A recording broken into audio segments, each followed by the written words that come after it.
10-12 বছরের 6 জন বাচ্চা, এদের কাজ দেওয়ার নামে পাচার করে দেওয়া হচ্ছিল বলে অভিযোগ। হাতে নাতে ধৃত 2 অভিযুক্তকে গণপিটুনি উত্তেজিত জনতার। রবিবার রাতে শিলিগুড়ি থেকে কলকাতামুখী বাসে 6 জন বাচ্চাকে নিয়ে যাচ্ছিল 2 ব্যক্তি। দেখে সন্দেহ হয় অন্য যাত্রীদের। জিজ্ঞাসাবাদে অসঙ্গতি ধরা পড়লে পুলিশকে খবর দেওয়া হয়। 34 নম্বর জাতীয় সড়কে রায়গঞ্জের শিলিগুড়ি মোড়ে বাসটিকে থামায় পুলিশ। সেখানেই পুলিশের সামনে অভিযুক্ত 2 ব্যক্তিকে মারধর করে উত্তেজিত জনতা। 6টা বাচ্চা ছিল, ঠিক আছে? 6টা বাচ্চা কোথায় যাচ্ছি এটা জিজ্ঞেস করলাম, আমরা জিজ্ঞেস করলাম, কোথায় বলছি যে পড়তে যাচ্ছি, তারপরে না কাজ করতে যাচ্ছি।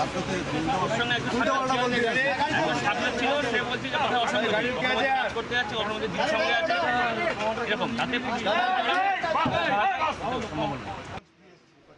বছর 40-এর 2 অভিযুক্ত সৈয়দুল রহমান ও মোহাম্মদ জাহারুলকে গ্রেফতার করে রায়গঞ্জ থানার পুলিশ। কে নিয়ে যাচ্ছিল? কি কোথায় নিয়ে যাচ্ছিল? কে নিয়ে যাচ্ছিল? আমি ঝুট বলবো না। কালেকশন কে করছে? কালেকশন কে করছে? এ করছে ঠিকানা কার? তোমার? পুলিশ সূত্রে খবর, ধৃত 2 ব্যক্তি এবং উদ্ধার হওয়া 6 জন বাচ্চা প্রত্যেকেই ইসলামপুরের বাসিন্দা। সুদীপ চক্রবর্তীর রিপোর্ট, এবিপি আনন্দ, উত্তর দিনাজপুর।